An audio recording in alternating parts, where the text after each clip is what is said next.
Sí, el problema es que no logro encontrar, a la hora de explicarlo, no logro encontrar cómo conectar cuando el libro de Daniel Apocalipsis habla que las trompetas ya están en el pasado, que estamos en la sexta trompeta. ¿Cómo la conecto a esa?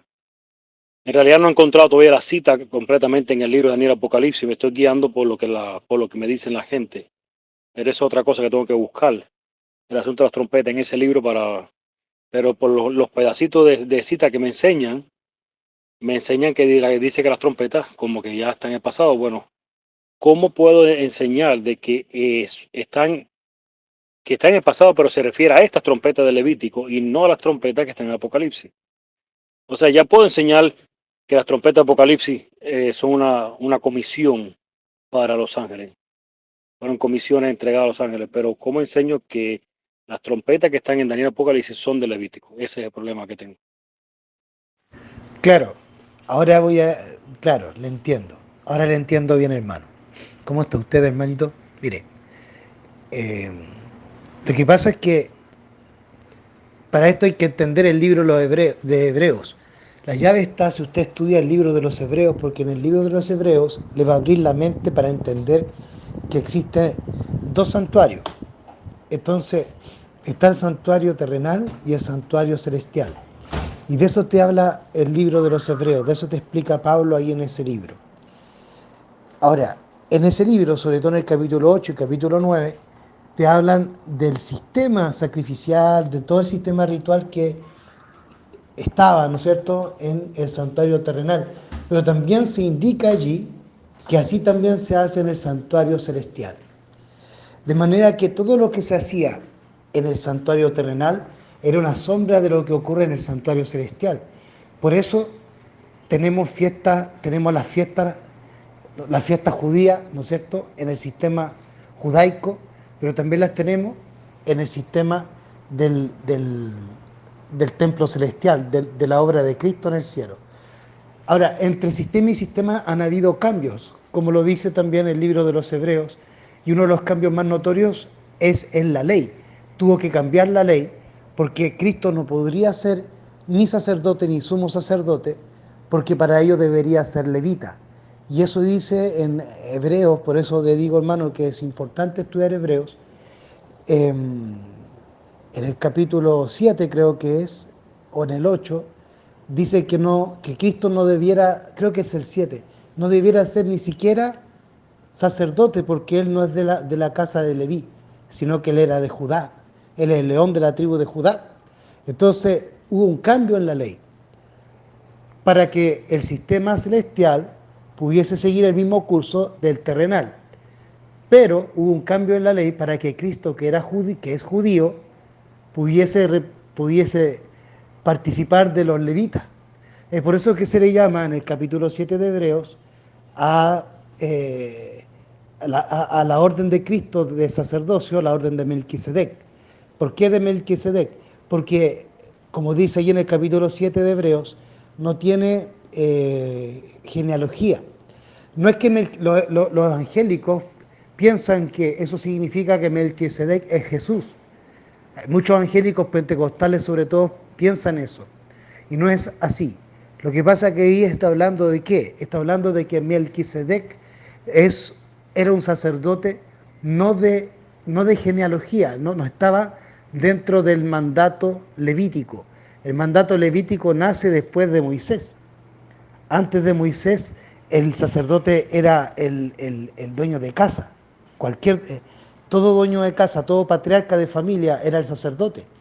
No había casta, pero con Israel se puso la casta. ¿Ya? Y la hermana Juárez lo explica eso en Patriarca y Profetas, por qué Dios hizo ese orden de cosas. Entonces, vemos que hay lo que se llama tipo y antitipo. Entonces tenemos el tipo y el antitipo. En todo el sistema sacerdotal, en todo el sistema ritual, tenemos el cordero, que era un cordero literal, un animalito que se tenía que sacrificar desde el Edén, con Adán y Eva, hasta el último corderito que se sacrificó, y luego tenemos a Cristo. Todo esto está, ¿verdad?, profetizado en la Biblia, por eso también es verosímil creer en la interpretación del continuo como... Eh, como sacrificio, pero sin desmedro del otro, que yo creo que es más correcto que el paganismo. Pero creo que los dos se pueden interpretar allí, de acuerdo hacia dónde estás mirando el capítulo. Porque ese capítulo allí se parte hacia atrás y hacia adelante, pasado y hacia el futuro. Entonces es bien interesante allí estos capítulos de Daniel 8. Entonces es bien interesante. Así que, bueno, me he alargado un poco en el audio, pero es que es muy interesante este tema y quiero ayudarlo a entender. Que cuando uno estudia, más que buscar entender el concepto o la doctrina que se está estudiando por una cita misma que te diga allí esto es así, es bueno también cuando no se encuentra ese tipo de cita entenderlo por los contextos bíblicos, que eso es mucho más seguro para estudiar, a veces que la misma cita, ya porque a veces las mismas citas ya sabemos que traen errores de traducción. Entonces, la corporación nos ha engañado con muchos temas que han introducido a la organización adventista y con ello manipularon textos de la hermana White. Entonces, todos van a buscar la cita, lo que es correcto, pero no es necesariamente lo único, sino que también hay que estudiar con el contexto y entender de qué está hablando el contexto del pasaje que tú estás leyendo y compararlo con otros contextos para entender. O sea, en vez de leer un versículo, eso es lo que quiero decir, hay que leer el capítulo. Y cuando tú lees el capítulo, tú tienes una mejor comprensión. Y a eso después tú le agregas otros versículos, incluso otros capítulos, y vas entendiendo y vas comparando a qué se refiere la idea. Porque estamos hablando de un lenguaje antiguo. Ahora, el tema de las trompetas tiene que ver con esta dualidad, ¿verdad? En el Evangelio, este tipo y antitipo. El mismo tipo y antitipo se muestra en el Antiguo y el Nuevo Testamento, son lo mismo. Es como un espejo, ¿ya? La misma ley, ponga usted la ley estaba en tablas de piedra y ahora está en tablas en el corazón. Se escribe en el corazón, pero la ley no cambia, sino que ahora la ley pasa a guardarse en forma espiritual por el poder del Espíritu Santo y antes era una imposición, porque la gente no tenía el Espíritu Santo porque Cristo no había venido y Dios no había perdonado al hombre, por lo tanto no podía habitar en el hombre el Espíritu Santo. Cuando viene Cristo, el hombre es perdonado, es redimido y el Padre vuelve a habitar en el hombre a través del Espíritu Santo y lo santifica. ¿Se entiende? Entonces, ahora, Antiguo Testamento tiene todo literal. Israel literal, Babilonia literal, Egipto literal, todo es literal. ¿Ya? Ahora, en el Nuevo Testamento todo pasa a ser simbólico.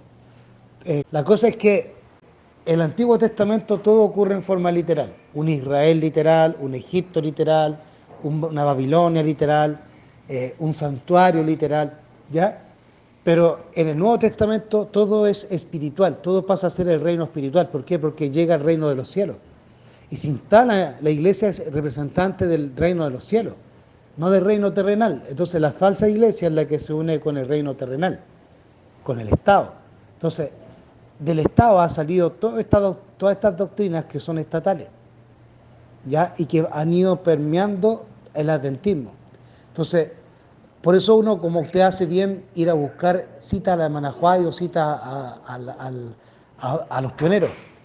Pero los textos bíblicos ahí también a usted le va a ayudar a entender todo el tema de las trompetas. Entonces, el libro de los Hebreos, como yo le decía en el audio anterior, es sumamente importante, porque el libro de los Hebreos le va a abrir la llave para comprender y conectar el Antiguo Testamento con el Nuevo Testamento en el tema del santuario. Así que ahí usted va a poder comprender que así como en la tierra había un lugar santísimo, en el cielo también. En la tierra había un lugar santo, en el cielo también. Así como en el templo terrenal había orden de cosas, dice que había un orden del santuario tenía un orden. Entonces ese orden estaba establecido por el lugar santo y luego el lugar santísimo. Pero antes de eso está también, ¿qué cosa? Está el atrio. Ahora, el sacrificio del cordero se hace en el atrio, el sacrificio literal.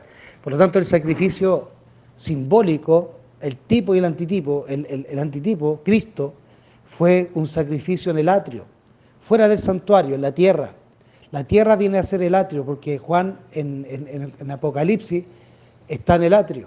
Entonces, Daniel es Apocalipsis en el Antiguo Testamento y Apocalipsis es Daniel en el Nuevo Testamento, en la revelación. Apocalipsis es la revelación de lo literal de Daniel. ¿Se fija? O sea, ahí también está el tipo y el antitipo, Antiguo Testamento, Nuevo Testamento. Entonces, tiene al Cordero en el Antiguo Testamento literal, tiene al Cordero a Cristo en el Nuevo Testamento. O sea, tiene la iglesia y a Israel, tiene la iglesia acá en el Nuevo Testamento, que es el Israel de Dios. Tiene Babilonia allá literal, y acá tiene Babilonia y el rey de Babilonia, que es el papado. Y allá era Nabucodonosor, el rey del norte, el rey del norte. ¿Se entiende, hermano? Entonces, así también ocurre con las trompetas. Entonces, cuando estamos hablando de las trompetas de Levítico 23, estamos hablando de las trompetas literales del santuario. Ya, Antiguo Testamento, el tipo, la parte literal, la parte del Antiguo Testamento, del santuario. Como estaba el Cordero allá, en el Antiguo Testamento literal, estaban las trompetas literales, las 7 trompetas. Entonces después, en el Nuevo Testamento, en lo que a nosotros nos respecta, ¿no es cierto? Tenemos un santuario en el cielo y no en la tierra. El santuario en la tierra está destruido. El templo en la tierra está destruido, no existe. Entonces todo el sistema sacrificial está en el cielo. Entonces en Apocalipsis tú ves a todos los ángeles vestidos de lino y con un cinto de oro en el pecho, que ese es la vestimenta de todos los sacerdotes, incluso del sumo sacerdote anual. En el año el sumo sacerdote actuaba como sacerdote común, trabajando con los sacerdotes comunes, porque al lugar santísimo solamente se entraba una vez al año. Y cuando entraba al Santísimo, sobre esa ropa, sobre la ropa de lino blanco con el cinto de oro dufaz, le colocaban además, ¿no es cierto?, el efod del pectoral, la tiara, todo lo demás. ¿Ya? Y ahí lo dejaban vestido como sumo sacerdote, que eran las vestimentas santas. Pero las vestimentas blancas era del sacerdote común. Y eso usted puede verlo todo eso en Apocalipsis. Por eso usted en el capítulo 1 va a encontrar a Jesús vestido con una ropa blanca que le llegaba hasta los pies, ceñido con en el pecho con un cinto de oro. Esa es la vestimenta de un sacerdote común. Y él aparece en medio de los candelebros. Y los candelebros son parte del inmobiliario que está en el lugar santo. Por lo tanto, él está mostrando que está en el lugar santo. El Apocalipsis también tiene ese orden del santuario, lugar santo, lugar santísimo. Entonces, Juan comienza en el capítulo 1 hablándonos en el versículo 10 que estaban en el Espíritu en el día del Señor. Ahí subió, como le dijo también al comienzo del capítulo 1, y después profundiza esa visión del capítulo 1, versículo 10. Estaba yo en el Espíritu del día del Señor, lo profundiza en el capítulo 4 de Apocalipsis. Y ahí te empieza a él a detallar realmente lo que ocurre en el capítulo 1, versículo 10, cuando dice yo estaba en el Espíritu del día del Señor. En el capítulo 4 te empieza a mostrar todo lo que él vio, todo lo que ocurrió, ¿no?, en relación a ese versículo del capítulo 1, versículo 10. Entonces, hay que ir, la Biblia, toda habla de lo mismo, hermano. Entonces la Biblia es un rompecabezas y tú tienes que ir uniendo las piezas. Todo habla lo mismo y todo está en torno al santuario y a Cristo. Entonces, todo tiene que ver con eso. Todo tú lo tienes que entender en relación al santuario y dentro del santuario. Salirse del santuario es apostasía. Entonces, todo tiene que estar dentro del santuario porque el santuario fue la forma que Dios nos dio para entender el Evangelio antes que hubiese Biblia. Entonces, la Biblia en el Antiguo Testamento era el mismo santuario y el sistema de santuario, porque no habían Biblia. Y después que no hubo más tabernáculo, no hubo más santuario en la tierra, se hicieron las Biblias. Y a través de las Biblias ya el Señor nos enseñó el Evangelio. Y ahí ya eso venía con el poder del Espíritu Santo, porque Cristo ya nos había redimido en la cruz del Calvario, había fallecido el antitipo de aquel cordero que era el tipo inmolado desde la fundación del mundo, desde Adán y Eva, con ese primer corderito, y que Caín no quiso sacrificar, rechazando así la justificación por la fe y siendo el primero que recibe la marca de la bestia. Ya también está la marca de la bestia en el Antiguo Testamento.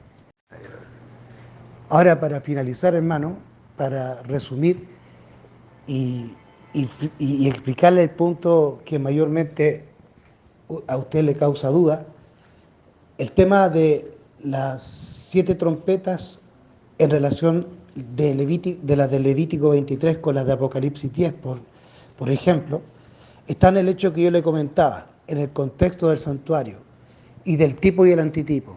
Antiguo Testamento, Nuevo Testamento. Antiguo pacto, nuevo pacto. Se fija, el Israel literal, el Israel simbólico. El santuario terrenal, el santuario celestial. El sumo sacerdote levítico terrenal, el sumo sacerdote celestial judío, Cristo. Entonces, ahí tenemos la aparición también en Apocalipsis capítulo 11, versículo 19, del lugar santísimo abierto cuando aparece el arca de la alianza celestial, con las tablas que están adentro, ahí las tablas celestiales. Pero teníamos un arca que está perdida, que era terrenal, y esa está perdida. Entonces vemos que en el cielo y en la tierra está lo mismo. Tenemos que tener esa visión adventista de que hay un santuario terrenal y un santuario celestial. La mente evangélica olvida a veces eso, que hay un santuario celestial, así como había uno terrenal. Entonces, si vemos todo este sistema terrenal, que era una sombra del sistema celestial, entonces si en el sistema terrenal, previo al Yom Kippur, al día de la expiación, estaba la fiesta de las 7 trompetas, que comenzaban en el primer día del 10º mes, y luego estas 7 trompetas sonaban estos primeros 7 días del 10º mes, y en el 10º día de este 10º mes, o sea 3 días después de finalizadas las trompetas, comenzaba el día de la expiación o el Yom Kippur. Entonces, para nosotros como adventistas, entendiendo que en 1844 comenzó el Yom Kippur, el día de la expiación o el juicio investigador, es de entender que previo a 1844 o en 1844 sonó la 7ª trompeta. Entonces, Apocalipsis capítulo 10 nos explica aquello juntamente con Daniel capítulo 12. En Daniel capítulo 12 nos está explicando la finalización de los 1260 años y el comienzo de 1798 con el tiempo del fin. Ahí nos dice lo que está preguntando Daniel: ¿cuándo se cumplirán estas cosas, estas profecías? ¿Con qué tenían que ver las profecías? Con la cuarta bestia, Roma imperial, Roma papal, continuo paganismo, con prevaricación asoladora. Entonces, se le explica a Daniel desde que pregunta sobre la cuarta bestia en Daniel 7:19, y se le comienza a explicar en forma extendida desde el capítulo 8, 9, 10, 11, 12, todo lo referente a lo que él tenía dudas en Daniel capítulo 7, 19. Entonces quise saber la verdad sobre la cuarta bestia tan diferente y espantosa a las otras, y aquellos 10 cuernos y también de aquel cuerno pequeño. Entonces ahí se le empieza a explicar lo que iba a ser el cuerno pequeño y lo que iba a ser el continuo paganismo. Y de eso comienza a hablarnos el capítulo 8, el capítulo 9, y también se mezcla el capítulo 8 con el capítulo 9 en relación a las 70 semanas de Daniel. Y ahí entonces tenemos al continuo en el capítulo 8, que puede significar lo que viene del capítulo 7, que tiene que ver con la prevaricación asoladora y el continuo paganismo, Roma imperial y Roma papal, y lo que viene hacia adelante en el capítulo 8, que es el capítulo 9, como dice en el capítulo 9, la finalización del ritual del sacrificio. Capítulo 9, en el marco de las 70 semanas, habla de que se iba a finalizar el sacrificio, literalmente. Mientras que en el capítulo 8 se nos habla de la palabra continuo, que muchas veces se utilizaba para hablarnos del continuo paganismo. En el Antiguo Testamento hay varias citas bíblicas que nos hablan del continuo paganismo, que continuamente atacaba al pueblo de Israel, y el diablo trataba de ingresar ese paganismo dentro de la iglesia israelita. Y tenemos también que esa palabra siempre se utilizó para denominar los continuos sacrificios. Así que en ambos casos no deberíamos pelear. ¿Por qué? Porque pueden ser compatibles, siguiendo los contextos bíblicos de Daniel 7, 8 y 9. Así también, entonces, vamos entendiendo que Daniel 12 está ligado a Apocalipsis capítulo 10. Entonces Daniel 12 me está hablando cuando Cristo dice cuánto tiempo iba a durar la visión del papado y del imperio romano y el papado, el continuo paganismo y la prevaricación asoladora. ¿Hasta cuándo? Entonces, ¿hasta cuándo iba a durar el pisoteo de la verdad?, se pregunta. Y la respuesta es hasta 2300 tarde y mañana, luego el santuario será purificado, Daniel 8:14. Entonces, Toda la obra del papado y toda la obra del Imperio Romano que hereda el papado llega hasta 1844, cuando Dios comienza a restablecer la verdad a través de la Iglesia Adventista, que aparece como movimiento, como le explicaba anteriormente en Apocalipsis capítulo 10, en el marco de la séptima trompeta, cuando se consume, cuando acaban, finalizan, se cumplen las profecías y comienza el tiempo del fin. ¿Se fija? Entonces Jesucristo aparece nuevamente en el capítulo 10 en una escena similar o análoga a la escena que tenemos en el capítulo 12 de Daniel, desde el versículo 4 en adelante. Y allí en el capítulo 12, versículos 9 y 10, se predice la aparición del movimiento adventista a través de los limpios, emblanquecidos y purificados que vendrían a ser Guillermo Miller y los pioneros, tanto del movimiento milerita como los pioneros del movimiento adventista en aquellos años, 1844, 1843. Entonces ahí vemos toda esta unión del Antiguo y el Nuevo Testamento a través de las profecías, a través de la historia, a través de la Biblia, a través del santuario, tipo y antitipo, Antiguo Testamento, Nuevo Testamento. Entonces, si había un templo en el cielo, había un templo en la tierra. Así como había un templo en el Antiguo Testamento, hay un templo en el Nuevo Testamento. Uno en la tierra, Antiguo Testamento, otro en el cielo, Nuevo Testamento. Si había un sumo sacerdote en la tierra en el Antiguo Testamento, hay un sumo sacerdote en el cielo en el Nuevo Testamento. Entonces, la historia se basa antes de Cristo, después de Cristo. Antiguo Testamento, Nuevo Testamento. Tipo y antitipo.